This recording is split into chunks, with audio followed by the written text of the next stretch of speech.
আচ্ছা, তোমরা কি এমন ক্যাটারার পছন্দ করো যে ক্যাটারার খেতে দেবে আবার যাকে খেতে দেবে তার থেকে উল্টে খাবে? নিঃসন্দেহে তোমরা হয়তো এমন ক্যাটারার দেখোনি, তবে আজকের ভিডিওটি দেখতে থাকো, আশা করি বুঝতে পারবে এমন কি ক্যাটারার হতে পারে। তো নমস্কার, আমি চন্দ্রিমা। আর আজকে তোমাদের যে ভিডিওটি শেয়ার করবো সেটা হচ্ছে আমাদের ভাই বোনেদের কাউতালির একটা ভিডিও। সেই কাউতালিতে কি কি কাউতালি মানে মিক্সিং বা পাঞ্চিং আছে, তো সেটাই তোমাদেরকে দেখাবো। তো পুরো ভিডিওটি তোমরা দেখতে থাকো। আর হ্যাঁ, এই মহাশয়কে দেখে ভয় পাওয়ার কোনো দরকার নেই। ইনি হচ্ছে আমাদের বাড়িরই ছেলে, কোনো বন্য পশু নয়। তো বন্য পশুর মতন হয়ে আছে, হয়তো ইনি আশিকি থ্রি হয়ে গেছে।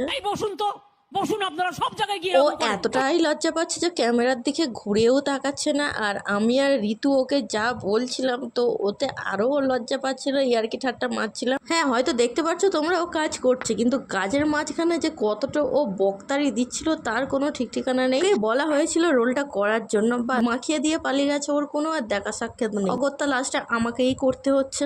আর এই একজন দেখো, আমি যেখানে এনাকে তো সেখানে থাকতেই হবে। আমি যেই কন্ডিশনে থাকি না কেন, আমাকে নিয়ে কাজ করতে হবে, এইরকম একটা ওর শর্ত। নাহলে কাঁই কাঁই করে চাল্লাতে আরম্ভ করে। এইরকম অন্ধ ভালোবাসে বা অন্ধবিশ্বাস দেখতে কার না ভালো লাগে বলো তো? আমার তো বেশ ভালো লাগে। চলো রোল কোটে একটা একটা করে ভাজতে থাকি। প্রথমে রুটিগুলো সেকে নিয়ে ভালো করে, তারপর রোলগুলোকে ভাজ। তোমরা তো দেখতেই পেলে যে একটা একটা করে রুটি আমি সেকে নিয়ে রেখে দিয়েছি। এবার একটা একটা করে রোলগুলো ভেজে নেওয়ার পালা।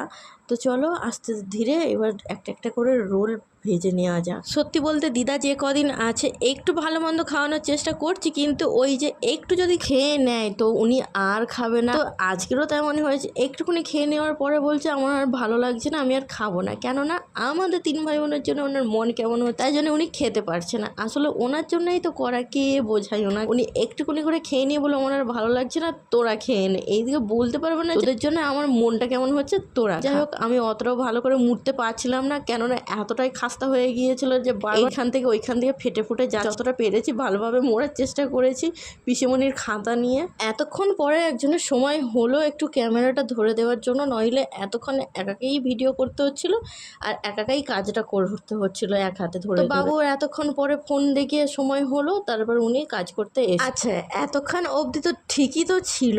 এইবার শুরু হচ্ছে মেন ঘটনাটা, তোমাদেরকে বলছি। দাঁড়াও, তার আগে চলো দিদাকে রোলটা দিই। যার জন্য করা হয়েছে তাকে আগে। দিদা তো বারে বারে বলছে তুই ক্যামেরাটা বন্ধ কর, ওটাকে সরা, ওটাকে সরা, আগে সরা, এইরকম বলেই যাচ্ছে। আমি তো না ছেড়ে বান্ধা না, আমি একটু ভিডিও করে রেখে দেবো।